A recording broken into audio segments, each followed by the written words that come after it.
Yes guys, welcome back to another video. And so today we're gonna go through what June looked like for me and my clients. So in June I was able to scale 2 football coaches from 0 to 10k in 1 month, so 10k each. Same market, you know, they were literally in the same market, to the point where I was dealing with pretty much the same prospects for both offers. So in this video, I'm going to break down exactly how I was able to do that, taking from literally 0 recurring revenue to 10k in a month each. So obviously, portfolio wise, that was 20k in client revenue in June for me. Okay, so I was able to do this with 2 different coaches. I'm going to explain exactly who they are, what the offers were. Hopefully you guys can get a bit of insight into like how we were able to actually 6x their current price points, and I'll show you exactly like what allowed us to do that and how we was able to do it. So yeah, so in this video that's exactly what I'm going to be breaking down, right? How I was able to 6x their price points and their monthly revenue, also the whole process from idea to launch, and then also how I made the 2 offers different being in the same market, right? So here we go. So we had a football agent and we had a football scout that I've worked with multiple times previously on different projects, but this time we created like a info product in a sense, but it was also, one of them was partially in person and one of them was strictly online. So we'll go through that now. So the football agent, I met him at 40k followers on TikTok, 6k on IG, and 2k members in a private community on Telegram. Okay, and the football scout that I was primarily working with before had 15k on TikTok, 2k on IG, and 500 people in the WhatsApp community group, which is now I believe on 1k. Right, so the positives and negatives of each. So the football agent, you know, he has very strong lead flow. You know, he makes content himself and he's really good at it. So the content's not the problem, lead flow is not the problem. He just needed the structure in place to actually like funnel those people and have an offer that resonated for them to become buyers. However, 40 to 50% of his audience had really low buying power, meaning they're from places like Africa. And we found this out when we launched a wait list and we saw the number area code. And I'll speak about how we overcame that challenge. And then the football scout, he had more local qualified reach, so more local people, actually people from in and around where he's from, and I'm from East London pretty much. But he just had weaker lead flow, so he had to put in more work to actually get more leads through the door. And I'll show you exactly how this still didn't make a difference to how much revenue I was able to create.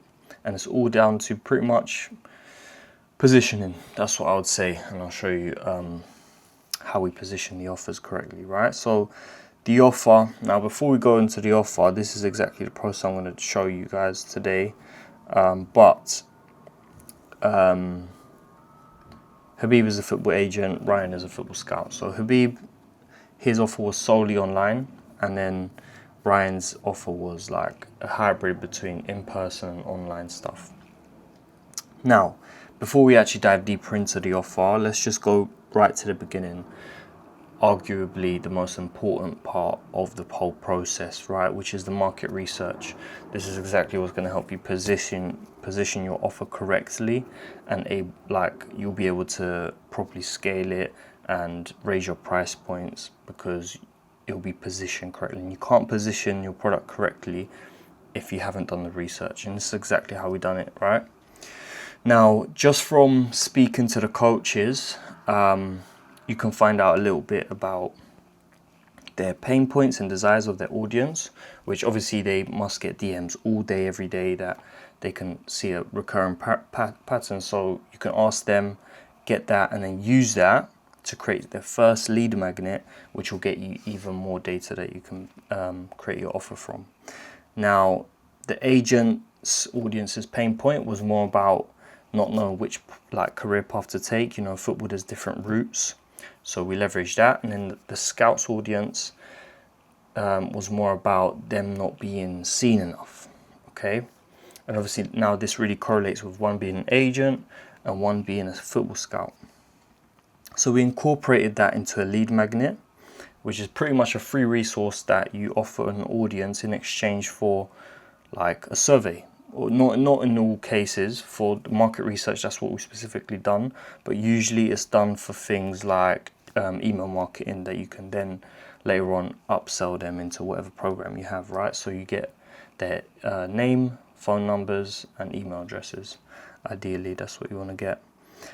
So for the agent, we created like a career roadmap free guide, and for the scout we created a interactive page which showed people how to get scouted in 2026, the most updated methods, how scouts think, give them perspective from a scout's point of view, so that people can go and use that information.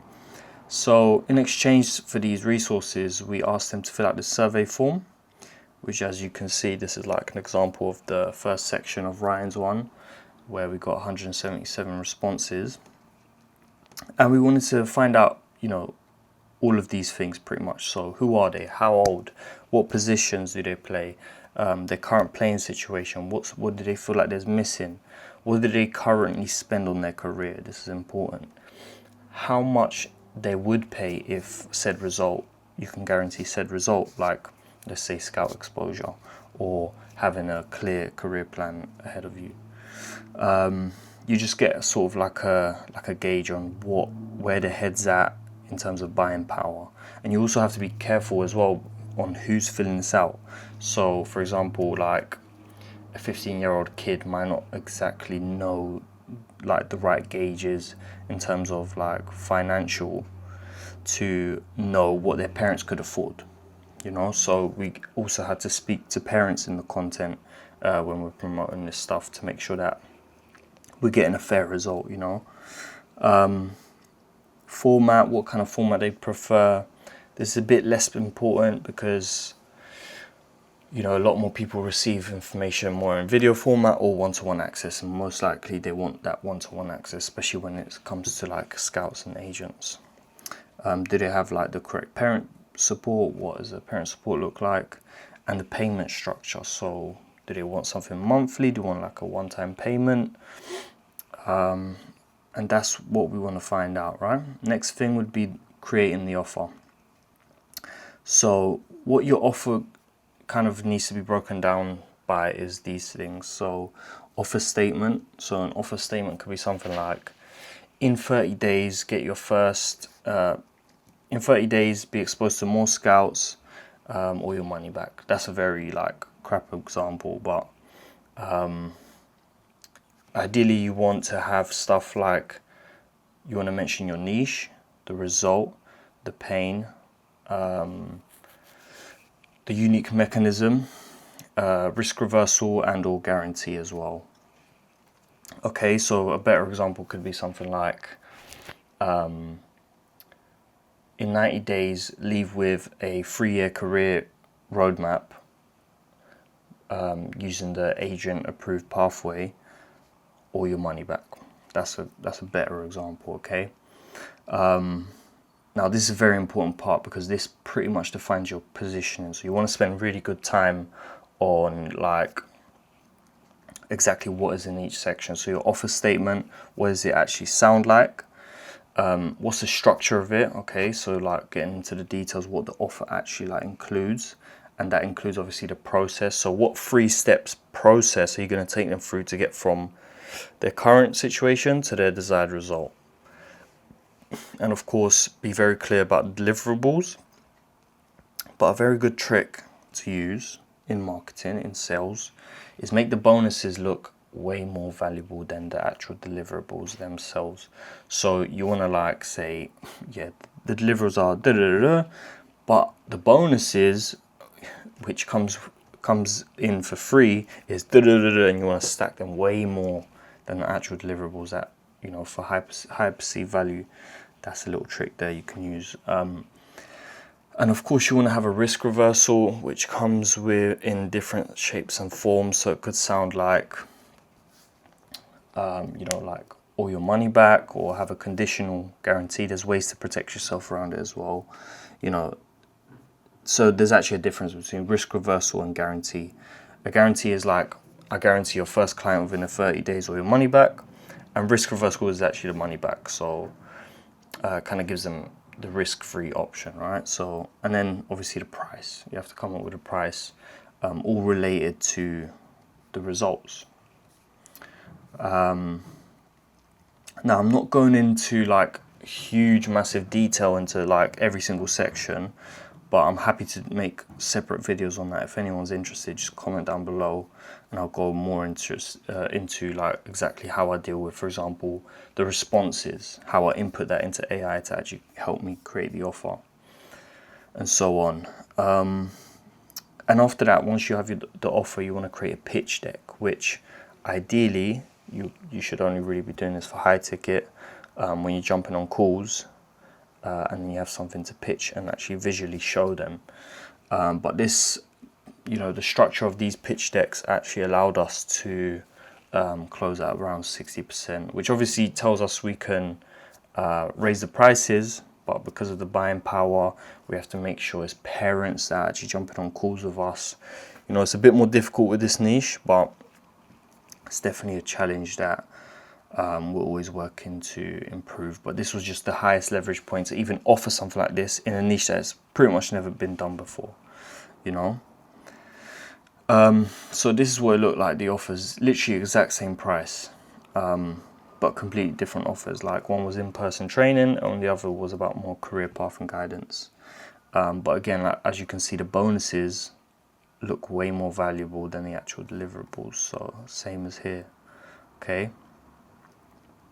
And of course, in the UK, there's not, again, with the buying power, it's not like people have loads of access to credit and stuff like that. So we do offer the Klarna, which, is integrated with Stripe, which is a good option, better option, that we kind of let them know that if it's split into 3 and it's a 3-month program, it's pretty much like £99 a month.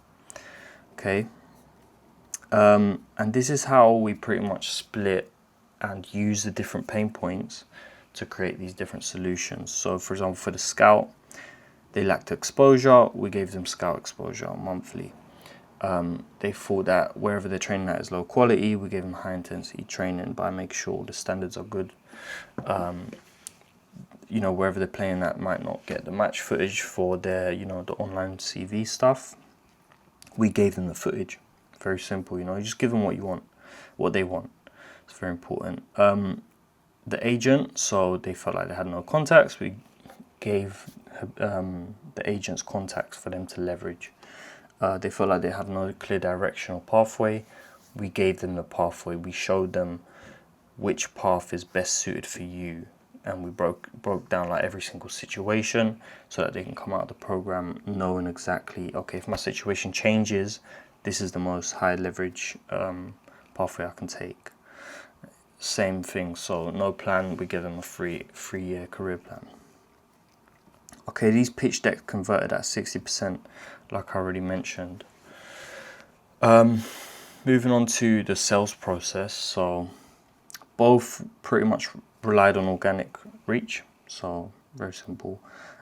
We had like a 2 to 3 week launch sequence that we deployed across all their platforms, so Instagram, the 3 communities they had, and TikTok, which is pretty much what both of them had. So, and then we just, after like having a wait list for 2 weeks, we had the emails that we also run email marketing campaigns to.